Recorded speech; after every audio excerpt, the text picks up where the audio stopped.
Hay una sensación, creo que es casi universal, ¿no? La de sentir que un error, una mala decisión, se convierte en la etiqueta que te define. Sí, Ese momento del pasado que se te queda ahí pegado y que parece, pues, imposible de quitar. totalmente. Hoy vamos a meternos de lleno en una historia de hace 2 milenios que va precisamente de eso. Es la historia de un hombre que huyó de su pasado y, bueno, en el proceso encontró una identidad que nadie, de verdad nadie, se habría podido imaginar para él. Y el protagonista es un caso de estudio fascinante. Se llamaba Onésimo. Era un esclavo en pleno apogeo del Imperio Romano. Onésimo. Y su nombre, que esto es una ironía que va a marcar toda la historia, significa útil o provechoso. Sin embargo, claro, cuando lo conocemos, su situación es la de alguien que se ha convertido en todo lo contrario para la sociedad. Un problema, una pérdida. Alguien legalmente, pues prescindible. Totalmente. Para analizar su viaje, nos vamos a basar en un texto que, aunque es muy breve, tiene una densidad increíble. Es una carta personal, casi una nota privada, que acabó teniendo unas consecuencias, bueno, impensables. Sí.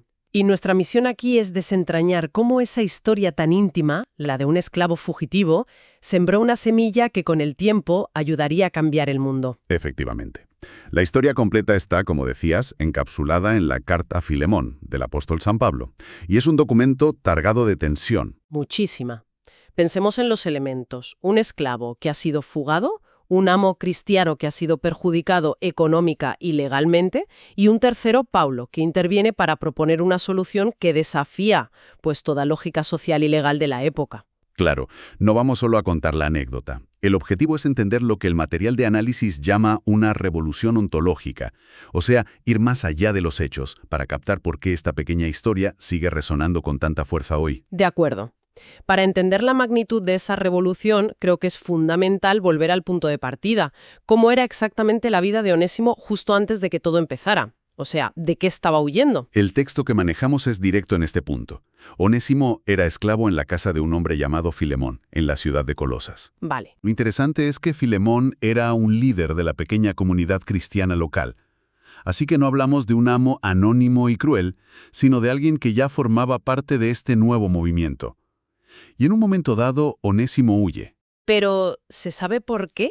¿Qué fue lo que pasó? Pues mira, aquí el análisis subraya una ambigüedad que parece deliberada. Se nos dice, tal vez robó, tal vez simplemente escapó. ¡Ah! No se detiene en el delito concreto, porque no es lo importante. Lo crucial es el acto de ruptura.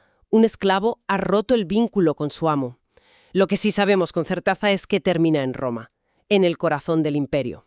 Exacto, el lugar más grande y, paradójicamente, el más peligroso para él. Claro, porque uno podría pensar que llegar a la gran ciudad es una liberación, pero para un fugitivo. Para un fugitivo era cambiar una jaula visible por una invisible y mucho más letal. El contexto histórico es brutal, ¿eh? En el Imperio Romano, un esclavo fugitivo no era una persona buscando la libertad. Legalmente era res mancipi, una cosa, una propiedad que habla. Una herramienta. Una herramienta perdida. Si lo encontraban, el castigo era ejemplar para disuadir a otros. Crucifixión, trabajos forzados hasta la muerte o, lo más común, ser marcado a fuego en la frente con una F de fugitivus. Su vida legalmente no tenía valor intrínseco, o sea, que vive con un miedo constante. Cada día es una lotería. No tiene estatus, no tiene protección, no tiene a dónde ir. Su única identidad es esa, esclavo fugitivo. Eso es, Es un hombre definido enteramente por su error. por su vida. Exacto. Es el punto más bajo de su historia, un hombre sin futuro, sin protección, y en cierto modo sin nombre propio, porque su identidad legal ha sido reemplazada por la de un criminal. Está solo en el centro del poder que sostiene el sistema del que intenta escapar. Es una situación desesperada. Espera un momento. Huye a Roma, el centro del poder, el lugar más peligroso, y justo ahí, en su punto más bajo, es donde ocurre el giro.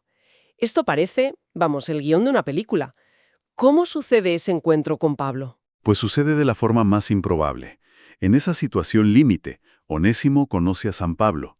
Y el detalle clave que nos aporta el análisis es que el encuentro no se produce en un mercado o en una sinagoga. ¿Dónde entonces? Se produce mientras Pablo está en prisión, probablemente bajo arresto domiciliario. Un prisionero y un fugitivo. Vaya, Dos personas en los márgenes de la ley, por razones muy distintas, se encuentran. Precisamente. Y en ese contexto de vulnerabilidad compartida ocurre la transformación.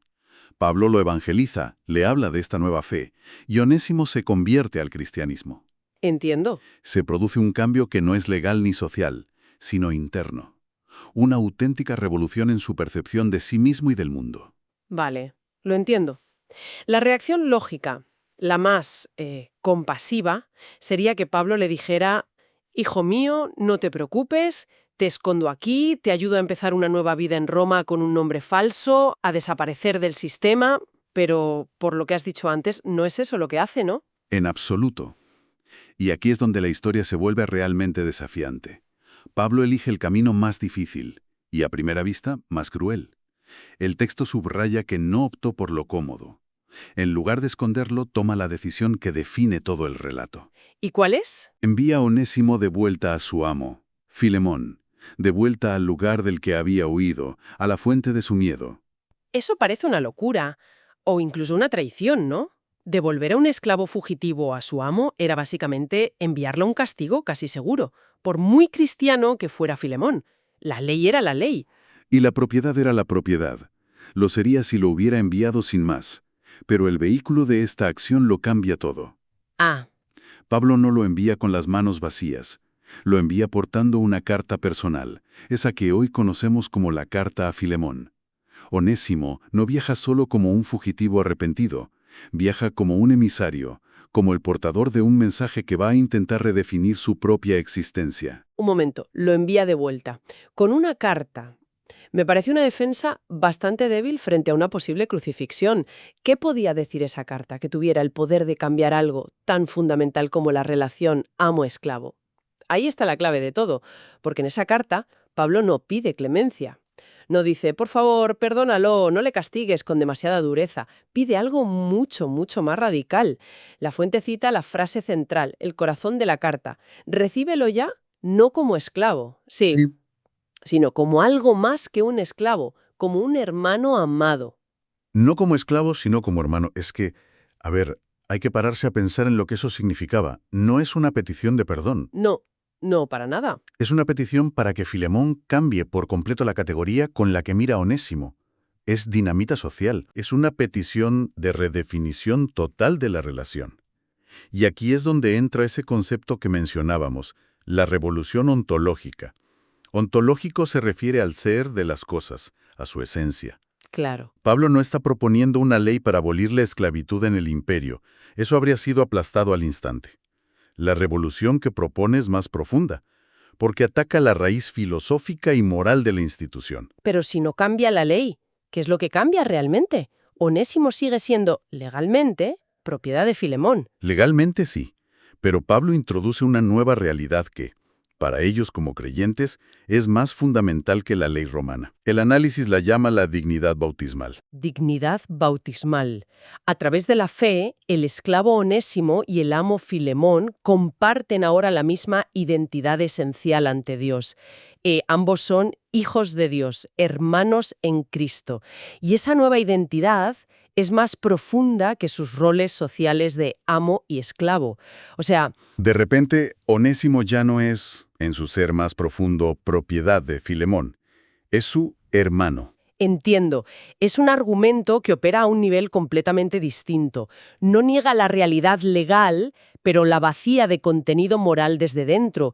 Decirle a alguien: tu esclavo es tu hermano, en un mundo donde la esclavitud era el motor de la economía, tan normal como tener un coche hoy, no era una frase bonita. No lo era.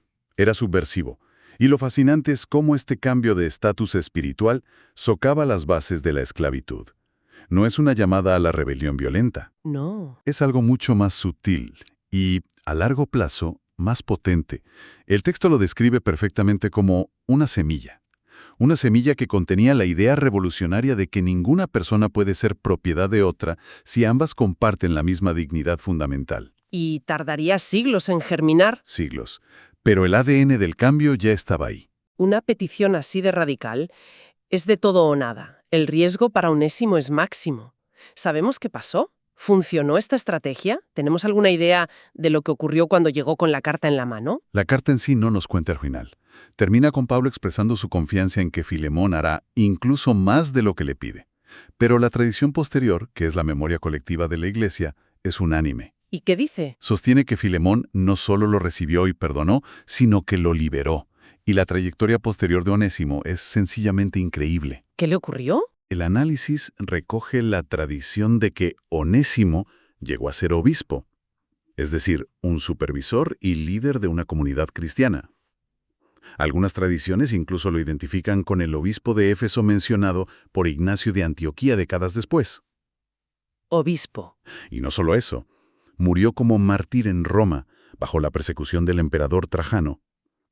Es una trayectoria alucinante, vamos. El fugitivo se convierte en pastor, el esclavo en guía espiritual. La propiedad perdida se convierte en un pilar de la comunidad. Sí, La persona que huía por miedo se convierte en la persona que cuida y protege a los demás. Y aquí el análisis nos da una frase que es la clave para entender esta transformación. La gracia no maquilla el pasado, lo redime. eso es muy potente, es fundamental. La redención de Onésimo no implica borrar lo que ocurrió. No se finge que nunca fue un esclavo o un fugitivo. Su pasado no se ignora, se integra en una nueva identidad y en un nuevo propósito. O sea que su pasado no se convierte en un tabú, en algo que hay que ocultar, sino que de alguna manera se transforma en parte de su autoridad. Exactamente. Se convierte en la fuente de su fuerza moral. ¿Quién mejor para hablar del perdón que alguien que ha sido perdonado de una manera tan radical? Claro. ¿Quién mejor para hablar de una nueva identidad que alguien que pasó de ser considerado una cosa a ser un hermano y un líder? Su pasado, una vez redimido, le otorga una credibilidad y una empatía únicas. Ya no es una fuente de vergüenza, sino la prueba viviente de la transformación que predica. Espera un segundo. Esto me lleva de vuelta al principio de nuestra conversación, al nombre. Dijiste que onésimo significaba útil o provechoso. Qué ironía tan brutal, ¿no? Sí, Como esclavo fugitivo era la definición misma de lo inútil para su amo. Una pérdida económica, un problema legal, un activo que se había esfumado. era inútil o incluso perjudicial desde el punto de vista de Filemón y de la sociedad. Su nombre y su realidad estaban en completa contradicción. De hecho, Pablo juega con esa idea en la carta. Ah, sí, sí, le dice a Filemón algo como, el que antes te fue inútil, ahora nos es muy útil, tanto a ti como a mí. Ah, claro, al encontrar esta nueva identidad y este nuevo propósito dentro de la comunidad cristiana, su vida adquiere un significado completamente nuevo. Y finalmente, hace honor a su nombre. Exacto. Se convierte en alguien útil, pero ya no para un amo terrenal en un sentido económico, sino para toda una comunidad en un sentido espiritual. Y ahí es donde el análisis profundiza en la implicación teológica con una frase muy potente. En manos de Dios, nadie es descartable. Nadie. Esto es el núcleo. La gracia, según esta visión, no solo perdona un error. El texto dice que rehabilita. Lo que estaba roto o se consideraba un desecho, un esclavo fugitivo, se repara, se le da una nueva función y un nuevo valor. La identidad de Onésimo deja de ser esclavo fugitivo para convertirse en hermano útil. Su nombre se cumple, pero en un plano que nadie habría podido prever. Es increíble la cantidad de capas que contiene una historia tan breve. Si recapitulamos, el viaje de Onésimo es una metamorfosis completa. De esclavo a fugitivo, de fugitivo a converso, de converso a hermano, de hermano a obispo y finalmente a mártir. Es una de las historias de redención más completas y radicales que se pueden encontrar. Y la idea central que nos deja es potentísima. Sugiere que la identidad no tiene por qué estar anclada permanentemente en los errores pasados o en las etiquetas que nos impone la sociedad. La historia de Onésimo es un testimonio de que se puede descubrir una identidad más profunda que tiene el poder de reconfigurarlo todo. Una idea que resuena muchísimo hoy en día en un mundo tan obsesionado con las etiquetas, con el pasado de las personas, sin duda. Y para cerrar, el texto que analizamos nos deja con una frase en latín que resume y le da una solemnidad especial a toda esta reflexión. Memor estun, non serdus sino frater. No esclavo, sino hermano. Es la síntesis perfecta. Lo es el resumen de todo este análisis, el cambio de paradigma sobre la dignidad humana que viajaba oculto en esa pequeña carta, llevada por un esclavo fugitivo a través del Imperio Romano hace 2 milenios. Y el texto termina con una idea que nos deja pensando, una reflexión final muy provocadora. Sugiere que tu nombre verdadero lo pronuncia Cristo. Efectivamente. Y esa idea nos deja con una pregunta flotando en el aire. Si la identidad más profunda de una persona no es la que le dan sus circunstancias, su trabajo, sus logros o incluso sus peores errores, la pregunta es inevitable, ¿no? Sí. ¿Cuáles son las etiquetas que hemos aceptado para nosotros y para los demás como si fueran definitivas? ¿Y qué pasaría si considerásemos que nuestra valía más fundamental reside en un nombre o una identidad que está más allá de todo eso, esperando a ser descubierta y aceptada?